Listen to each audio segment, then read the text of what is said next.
Queridos hermanos sacerdotes, religiosos, religiosas, hermanos y hermanas, hemos escuchado una hermosa fórmula del Antiguo Testamento acuñada por Dios mismo cuando le dijo a Moisés de qué manera iba a bendecir al pueblo. Y aparecen unos elementos en aquella fórmula que sintetizan, si quieren, tres aspectos básicos en la vida de un creyente. Lo primero, la protección. ¿Acaso no estamos aquí nosotros porque le urgimos a Dios que nos proteja, que nos cuide, que nos libere? Y más, aún después de venir de un año en el que hemos experimentado nuestra fragilidad y cómo nos dimos cuenta que hoy se era y mañana no, hoy se estaba y mañana no, por muy fuerte que la persona parecía. Y de ahí que este año una de las fuertes intenciones solicitadas al cielo para que nos bendiga es la protección. La fórmula del libro de los números dice: que el Señor te proteja, te ilumine.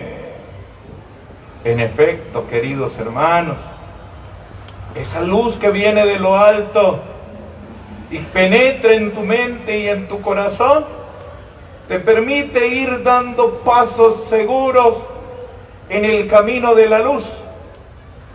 Sin luz, las tinieblas hace que tropecemos, que caigamos, que nos atropellemos los unos a los otros. Y por eso la fórmula dice: que el Señor ilumine tu rostro.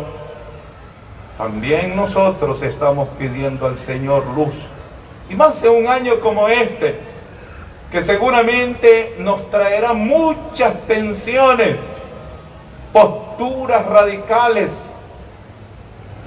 extremas, que si no sabemos manejar con buena luz, puede traernos consecuencias negativas.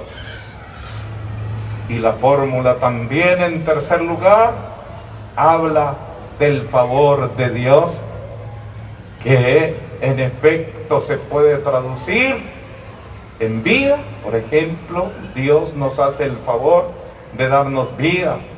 En salud, Dios nos da el favor de darnos salud. Pueden traducirse en alimento. Dios nos hace el favor de ponernos los alimentos. Se puede traducir en estabilidad. Dios nos hace el favor de ser estable. Hermosa fórmula que puede seguir siendo invocada, y de hecho se invoca, y qué bien que tenemos ministros, pero también ustedes, pueblo sacerdotal, la capacidad de invocarla y de dársela a los demás. Sin embargo, queridos hermanos, con la encarnación de nuestro Señor Jesucristo, esa fórmula se convierte en Cristo mismo, porque si era Moisés o un sacerdote en el Antiguo Testamento quien invocaba la bendición de Dios, la presencia de Jesucristo es la bendición misma, es el Dios entre nosotros. Y por eso esa segunda lectura de la carta de San Pablo a los Gálatas habla de que cumplido el tiempo envió Dios a su Hijo? ¿Cuál tiempo? El tiempo de Dios, el Kairos, el tiempo de gracia, aquel que Dios dispuso para venir, para enviar a su Hijo, y llegó a nosotros la bendición. Dios está aquí, el Emmanuel, el Dios con nosotros. Él es nuestra bendición y por eso se lo expresamos con gratitud a través de un fuerte aplauso.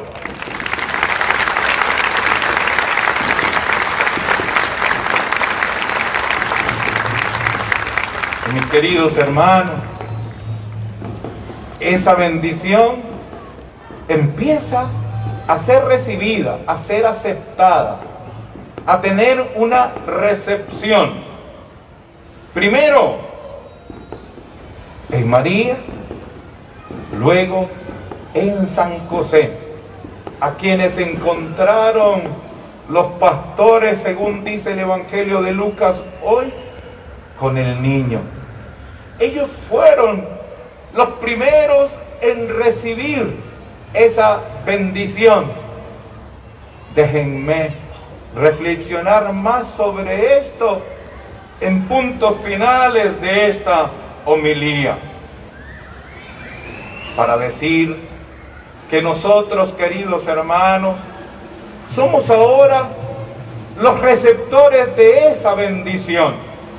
Ya no es una fórmula, es Dios mismo la bendición plena, enviado para estar aquí en medio de nosotros y poder por nuestra parte recibir, provocando un encuentro hermoso, profundo con nuestro Señor Jesucristo. De hecho, pasada la vida oculta de Jesús en sus 30 años, su primera aparición es la de encontrarse con los demás. Encuentra a aquellos pescadores, a Simón y su hermano Andrés, a Santiago y a Juan, a Natanael, a Leví y a todos los demás. Los encuentra, se encuentra con ellos en una experiencia fuerte, tanto así que despertó la curiosidad de otros que luego serán también sus discípulos y apóstoles, quienes le preguntan: Maestro, ¿dónde vives? Queridos hermanos, esa inquietud de aquellos apóstoles que querían una profundidad en el encuentro, que no se querían quedar solo en la imagen del Señor, en la frase, en el signo que lo vieron hacer. Querían más, querían profundizar ese encuentro y por eso le preguntan: ¿dónde vives? Nosotros, queridos hermanos, en este año de encuentro con Cristo, vamos a utilizar ese lema que nos propuso la pastoral juvenil de nuestra diócesis en la última asamblea del clero y que por mayoría se aceptó para que en este año nos ayudara a interiorizar en esa inquietud de conocer más y profundizar más nuestro encuentro con Jesucristo. Por ello, una y otra vez repetiremos el lema que ya está acuñado aquí en el fondo y que miré también en algunos altares como en San Francisco y que vamos nosotros a repetir una y otra vez. Ensayémoslo. Yo digo: ¿dónde vives? Y ustedes responden: ven y lo verás. ¿Dónde vives? ¿Dónde vives? Solo los hombres. ¿Dónde vives? Mujeres. ¿Dónde vives? Ven y lo verás, te contestará el Señor, para que lo experimentes profundamente, queridos hermanos. Vamos a trabajar ese hermoso lema. Tiene en nosotros que nacer ese deseo inquieto de preguntarle: ¿dónde vives, Señor? Así como Él preguntó a los apóstoles: ¿quién dice la gente que soy yo? Nosotros vamos a preguntarle al Señor dónde vive, porque quiero saber más de ti. Quiero saber qué haces, qué piensas. Quiero escudriñar tu misterio. Quiero meterme en tu proyecto. Quiero ir donde estás, Señor. Quiero tocarte. Quiero meter el dedo en los agujeros. Quiero meter mi mano en el costado. Quiero experimentarte, Señor. Ya no me conformo solo de saber de ti en tercera persona. Quiero conocerte de veras, experimentarte. Y por eso, en esa búsqueda de una experiencia profunda, de un encuentro fuerte con Jesucristo, vamos a utilizar ese lema, y ojalá lo encontremos por doquier, en capillas e iglesias de nuestra diócesis de León y Chinandega, para que recordemos que queremos ir donde el Señor está. Queremos que nos invite para sentirlo, para experimentarlo. Queridos hermanos, sin embargo, también hay que promover ese encuentro con el Señor, porque algunos tenemos inquietudes, pero otros se han entretenido en el mundo. El mundo los atrapó. Están apasionados por cosas de la tierra que aparentemente son buenas. Están atrapados por el consumismo, por la recreación excesiva, por la adicción a algo que los liga, por la indiferencia, por la ideología que los contaminó en su ser y se alejaron de Cristo, por el descuido en el acompañamiento que los padres debieron haber dado a los niños y a los jóvenes, y terminaron distantes del Señor. Y por ende, a ellos hay que llevarles a Cristo para que lo conozcan, para que lo experimenten, para que lo sientan. Y en ese sentido, será un año en el que seguiremos fortaleciendo nuestras estructuras pastorales, de tal manera que cada una se convierta en espacio de encuentro con Cristo, en promotora de la persona de Jesucristo, para que ahí la gente lo encuentre. Pienso, por ejemplo, en la tarea que hará la pastoral misionera, animada por el padre Daniel, puesto de que esa acción de la pastoral misionera es clave, y su tarea será dinamizar las formas de llevar a Cristo. Ya no podemos conformarnos con las acciones tradicionales, con los esquemas estáticos. La tarea de la pastoral misionera será dinamizar. Hay que llevar a Jesucristo a la periferia, a aquellos lugares donde no se ha podido llegar, aquellos lugares que aparentemente absurdo que esté presente Cristo. La pastoral misionera nos debe hacer salir. La catequesis, la pastoral de educación, animada por el padre Efraín Tijerino una y por el padre Eduardo Carrillo la otra. Sin duda, la catequesis ya no puede ser la repetición memorística de fórmulas que en nuestra mente quedan como mandamientos, sacramentos, frutos del Espíritu Santo, dones del Espíritu Santo, pero que no penetran en el corazón ni del niño ni del joven, son simplemente doctrinas que quedan aquí, pero no inciden en la persona. La catequesis tiene que ser un lugar de encuentro con Cristo. El que se catequiza para recibir a Cristo en la comunión, de verdad lo debe sentir y apasionarse con Él.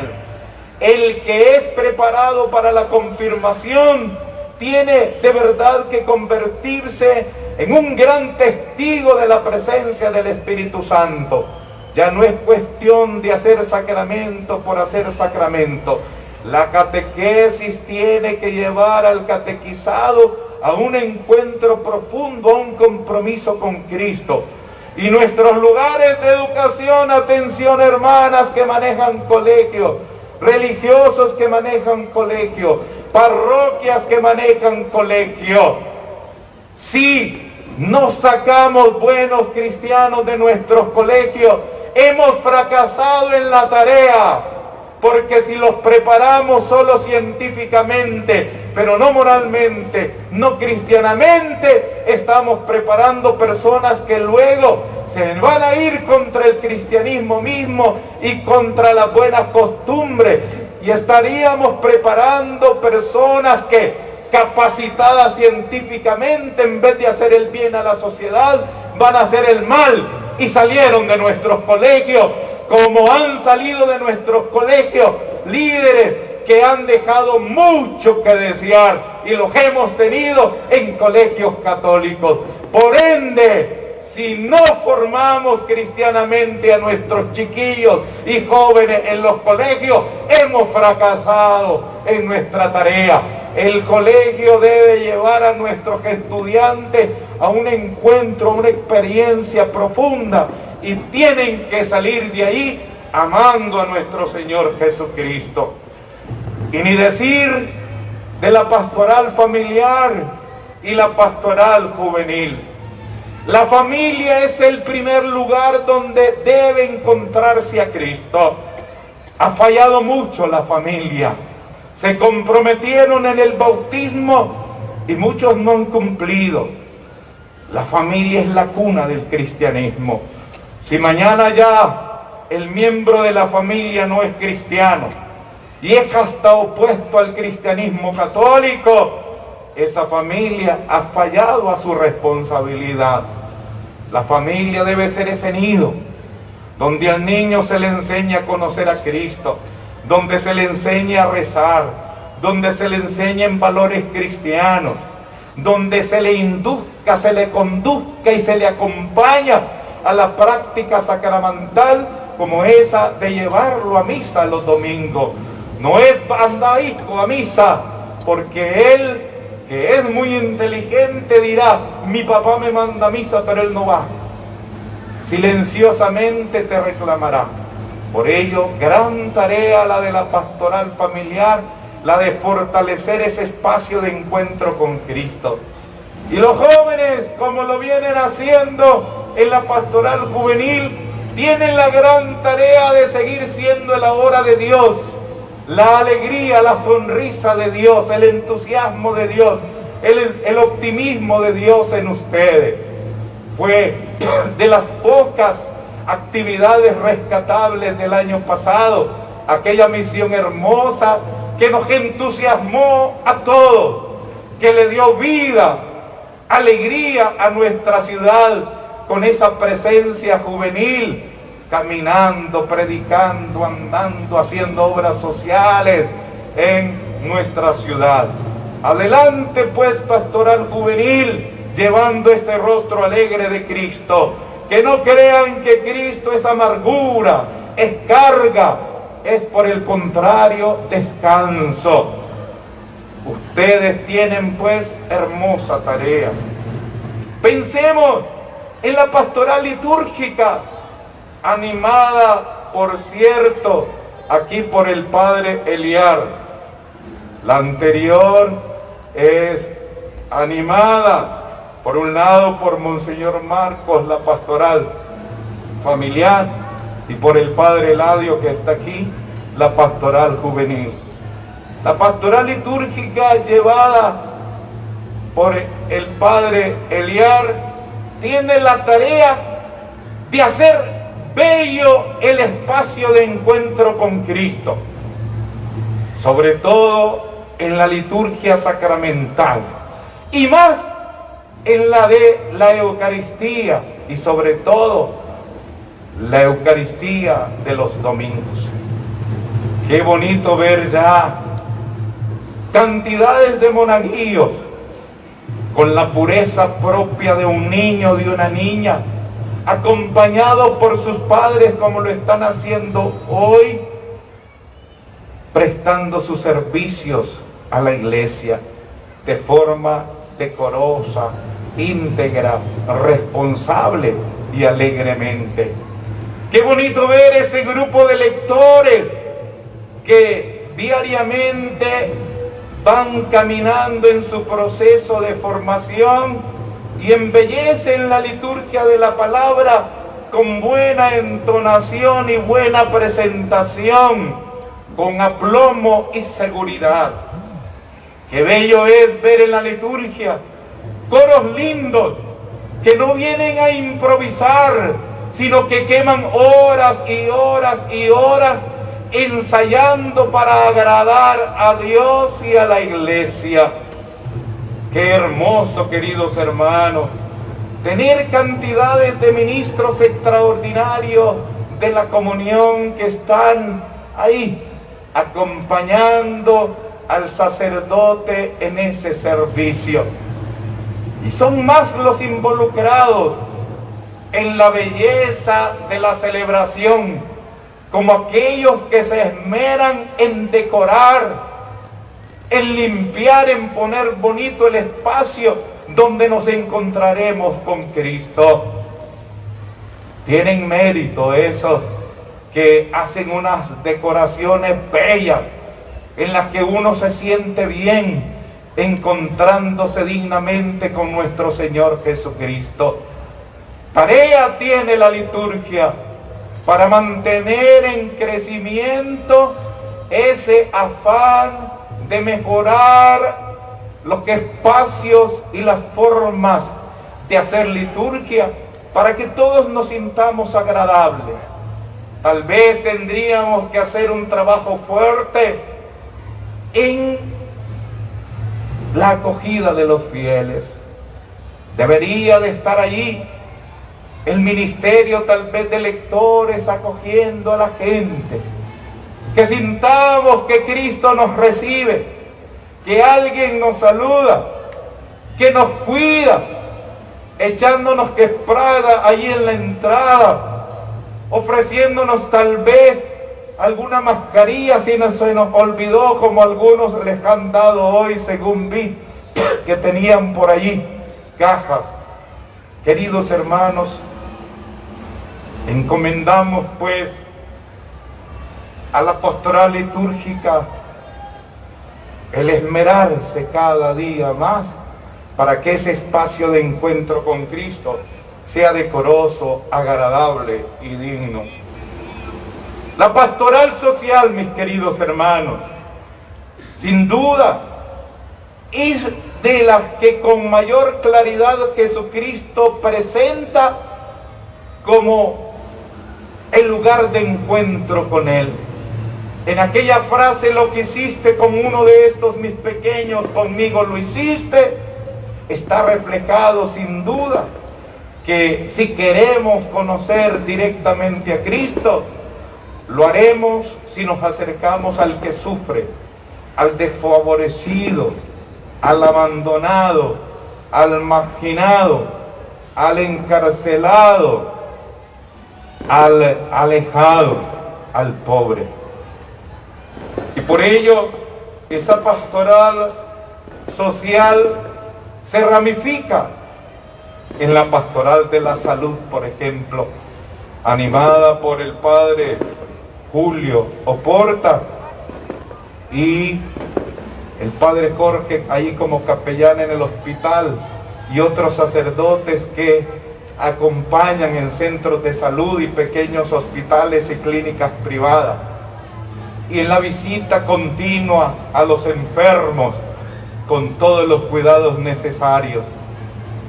Es la mano de Dios que toca al enfermo a través de la pastoral de la salud. Por ello, pues no vamos a dejar, menos aún en circunstancias como esta, de acompañar a enfermos y aquellos que han sufrido con sus enfermos. La pastoral carcelaria está ahí trabajando. Sabe que Jesús nos preguntará y nos dirá: estuve preso y me visitaste, o lo contrario, estuve preso y no me fuiste a ver. Y los pobres, esos visibles, pero también los de rostros escondidos, los llamados pobres vergonzantes, los que esconden su pobreza por pena, por vergüenza. La iglesia está ahí y con ellos hace un trabajo. Soy testigo de cómo se acompañan a muchos hermanos desfavorables en nuestra ciudad. Les dan alimento en una y otra parroquia, les dan asistencia, les dan ropa, etc. Qué bonito ver esas parroquias pendientes. Y ellos como que saben cuándo dan comida en San Juan Bautista, ya el Padre Daniel, cuando allá en San Sebastián, el Padre Guillermo, cuando allá en San Francisco, animados por las hermanas de los pobres. En fin, ellos saben, y no faltarán los pobres en nuestros templos, porque saben que allí la iglesia los ama, los mima, los quiere y los cuida.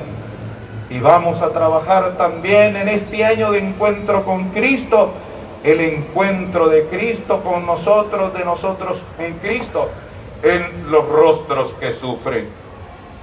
Queridos hermanos, permítanme todavía hablar del papel de la pastoral vocacional, que es aquella que promueve el discernimiento de para qué nos quiere Dios, para qué nos trajo al mundo, pero en concreto que ayuda a discernir la llamada a la vida consagrada o a la vida sacerdotal.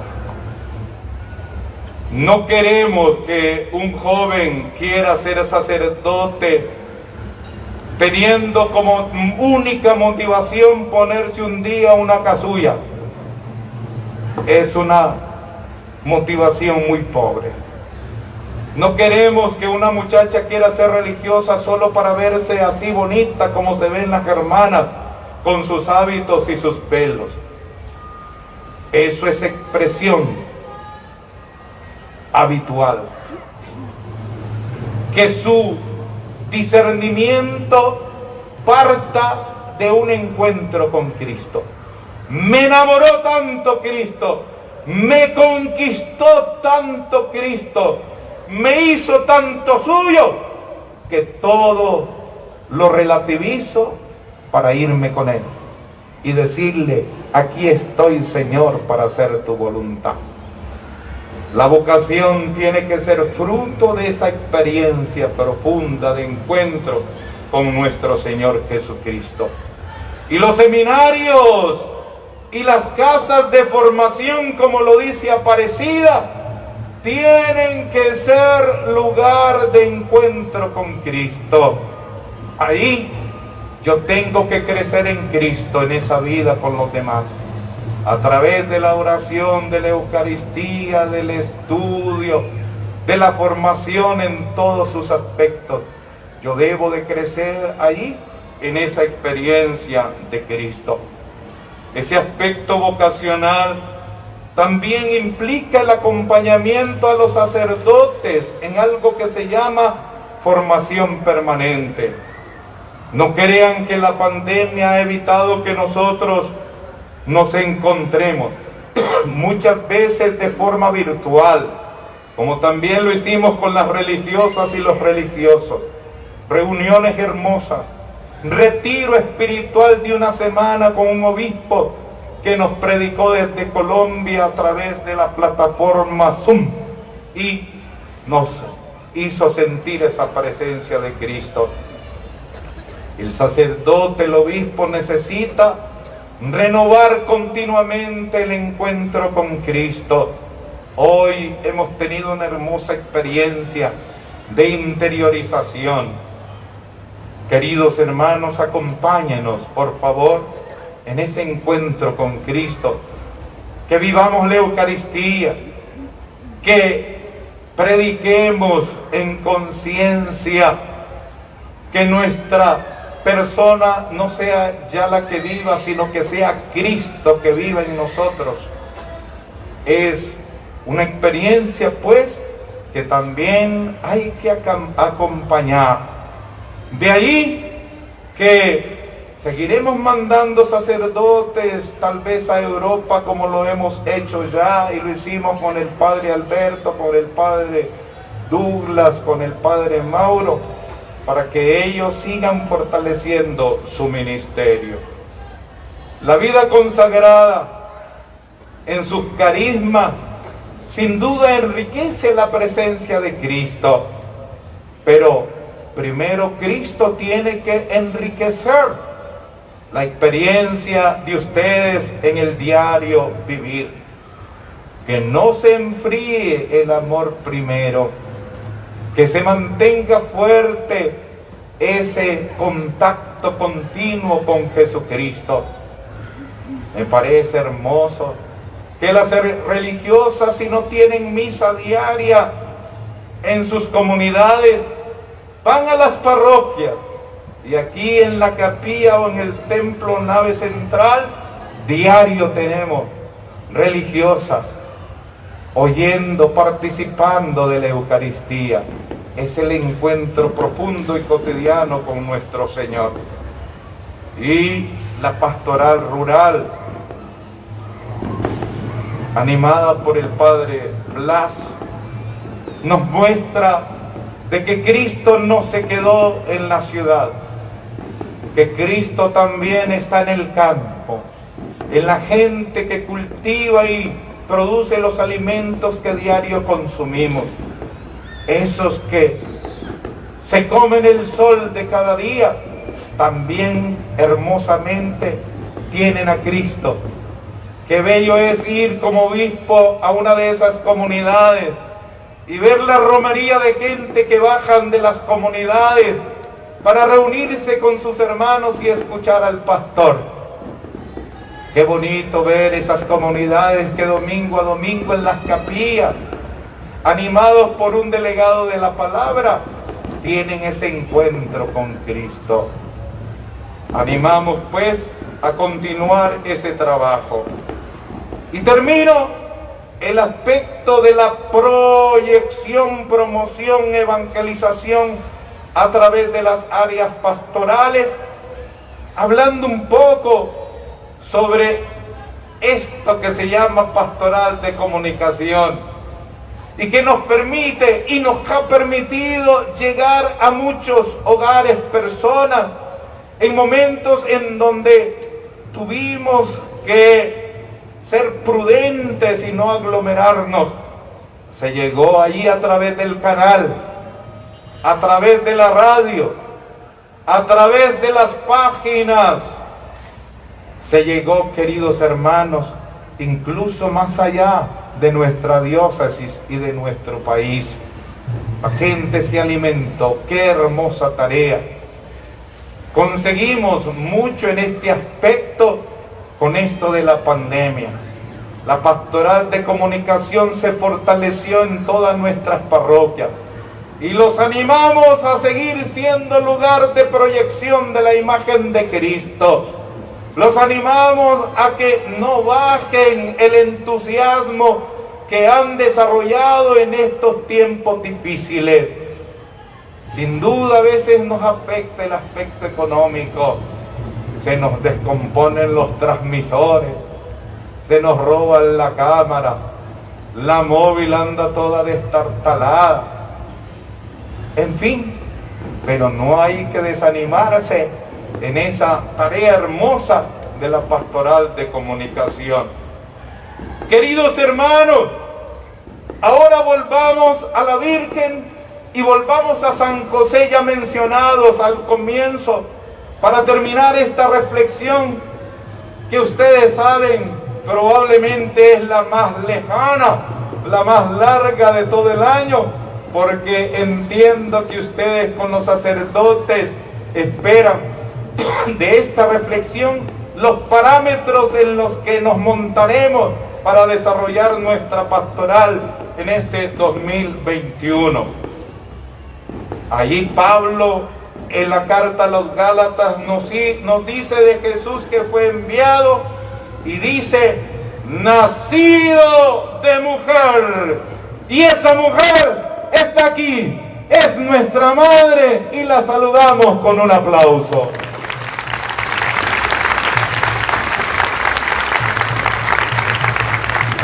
Nacido de mujer, exaltando la maternidad cuya solemnidad hoy estamos celebrando. Queridos hermanos, la Virgen, Madre, con sus gestos ha dado muestra que no solamente es Madre de Jesús, sino que también es Madre nuestra, es Madre de todos nosotros.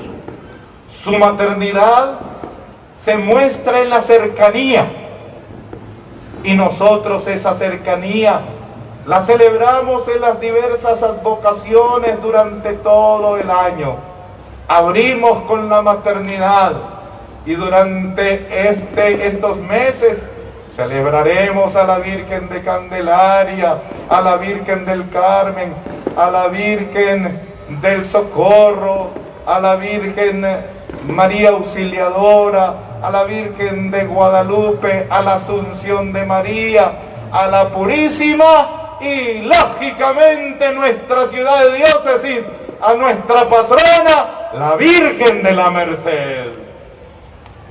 A ella, queridos hermanos, nosotros le reconocemos su cercanía, y esa cercanía materna este año la vamos a tener de una manera particular con la presencia de la Virgen de Fátima, que está en nuestro país desde hace más de un año de cuando la recibimos, pero se quedó quieta. Ahora viene donde nosotros, y la Madre, en la imagen de la Virgen de Fátima, llegará a esta ciudad el día 10 de enero y nosotros la recibiremos con mucha alegría.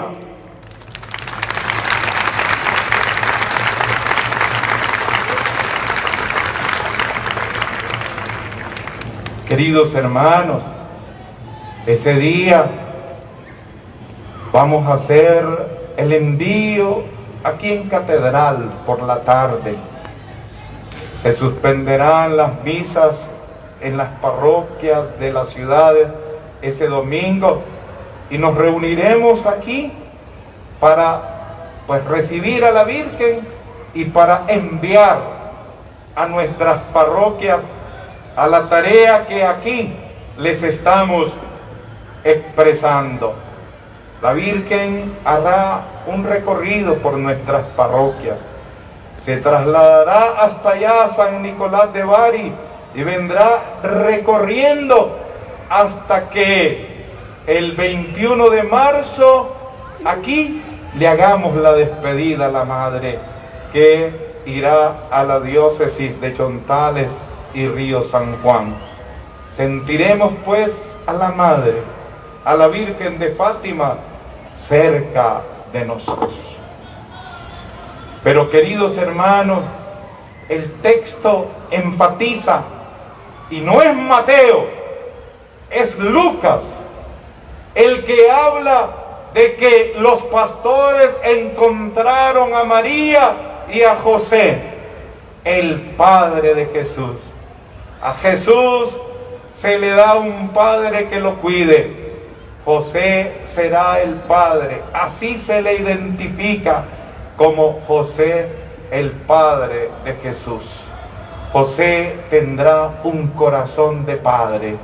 Así se llama el documento que el Papa Francisco ya nos dio para que en él reflexionemos sobre esa figura paterna de José en el año jubilar que nos permite recordar los 150 años de ser patrono de la Iglesia Universal. José pues nos acompañará. Y por eso no se extrañen que en cada uno de los altares estaba José con María. Y en cada parroquia donde vaya llegando la Virgen de Fátima, saldrá siempre la imagen de José a recibirla. El día de la llegada a catedral la recibiremos en Guadalupe y estará esa imagen de San José. José irá al encuentro de María para recibirla en su casa como se lo pidió el ángel en sueño. Queridos hermanos, de José pues vamos a aprender cómo se tiene un encuentro con Cristo. José lo contempla, lo adora. Es la actitud de nosotros con Cristo. Lo adoramos, sobre todo los jueves del Santísimo. Lo contemplamos, lo interiorizamos, lo hacemos nuestro, como lo hizo José al oír que el ángel le dijo, no temas recibir a María porque el Hijo es fruto del Espíritu Santo, y lo recibió. Aprenderemos de él a recibir a Jesús y a cuidarlo, queridos hermanos, y a cuidarlo. Y eso significa cuidar la fe, ser responsable con la fe. No se me duerman que ya terminé. Solo pido a Dios que como fruto de este proyecto, nosotros este año en nuestra diócesis tengamos una iglesia más viva, en conversión permanente, dinámica, entusiasta desde Cristo que la renueva. Una iglesia en crecida, en proyección, en salida, de puertas abiertas. Una iglesia que no se anquilosana, que espera más de ese Señor con quien renueva su encuentro en este 2021. Y como fruto se fortalezca la cultura de la fraternidad, de la hermandad, que es el proyecto lanzado por el Papa Francisco en ese hermoso documento llamado Fratelli Tutti. Porque si nosotros, queridos hermanos, desde Cristo fortalecemos nuestras relaciones de hermanos, superaremos toda división, todo odio, toda postura extrema, y desde nuestra condición de hermanos seremos hombres y mujeres de paz para alabanza y gloria del Señor por los siglos de los siglos.